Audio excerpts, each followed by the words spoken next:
Dalam setiap game MOBA, selalu ada satu hero yang bikin musuh takut buka map, paranoid tiap jalan ke jungle, dan kadang bikin lo pengen uninstall cuman karena satu kesalahan kecil.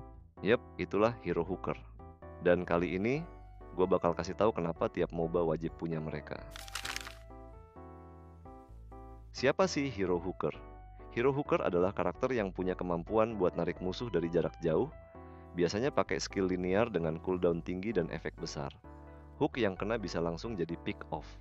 Dan pick off bisa jadi alasan tim lo menang war, dapat objektif, atau bahkan langsung endgame. Contohnya, Patch di Dota 2, Franco, Blitzcrank, Roadhog di Overwatch. Mereka semua punya satu tujuan, tarik satu, bunuh satu, dan lu tinggal main sabar, positioning bagus, dan tunggu momen.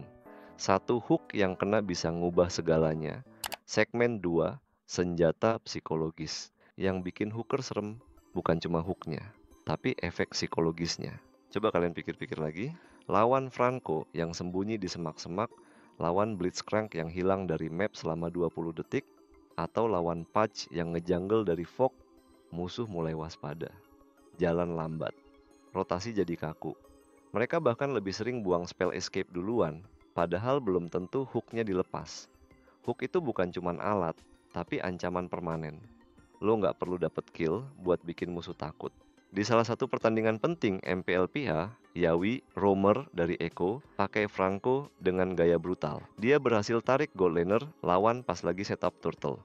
Hook itu langsung jadi turning point, musuh kehilangan damage dealer utama, war hancur, Echo dapat Lord, dan snowball pun dimulai. Satu hook dari Yawi ngebalik situasi total, dan itu bukti kalau hooker bisa nentuin arah game. Dari semua kejadian itu, satu kesimpulan muncul. Hook itu bukan cuma style, tapi momen yang bisa bikin sejarah. Di patch terbaru MLBB, Franco punya ban rate 67% di Mythic. Win rate-nya naik ke 54,82% di Mythic ke atas. Dalam turnamen MPL, Franco muncul di 62% total match dan menang 70% dari game saat dia dapat first blood. Bagaimana dengan Dota? Patch di patch 7,32 jadi pick populer di role of lane dan roamer karena hooknya dipakai buat zoning. Bagaimana statistiknya? Di saat hook patch berhasil di menit 5-10, meningkatkan kemungkinan menang team fight sebesar 35%. Gue masih ingat satu game ranked gue sendiri, pakai Franco, early game gue parah, miss hook 5 kali berturut-turut, dapat flame dari tim, dan bahkan di-troll sama core sendiri. Tapi gue sabar. Gue tunggu momen, menit ke-9, lawan coba Lord pertama, gue sembunyi di semak, nunggu flicker, dan jungler musuh ketarik tewas, langsung snowball. Menit ke-14, gue saat itu hook ke mid laner musuh yang lagi defense. Gue nggak MVP di scoreboard, tapi semua tahu gue yang nyelamatin game itu. Dan itu esensi hooker. Lo bukan cuma support, lo adalah playmaker. Oke, sekarang gue mau ngajak lo mikir sejenak. Pertanyaan penting nih, siapa sih MOBA pertama yang menciptakan hero hooker? Jawabannya adalah Patch dari Dota 2 yang udah eksis sejak awal rilisnya tahun 2010. Atau bahkan sebelumnya, dari zaman Dota All Stars di Warcraft 3 yang legenda banget.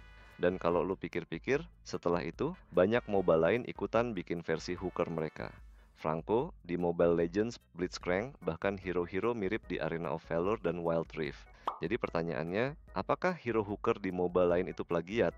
Karakter hooker kayak Patch itu nggak dilindungi hak cipta secara spesifik. Kenapa? Karena yang dilindungi cuma hal-hal kayak desain karakter spesifik, nama dan bentuk visual dan dialog unik. Tapi kalau cuma ide mekanik kayak narik musuh pakai rantai, itu belum tentu bisa digugat. Makanya Franco bisa eksis, Blitzcrank bisa hadir. Dan semuanya aman-aman aja. Contoh nyatanya, ingat kasus skin Guinevere Psion of Tomorrow di Mobile Legends?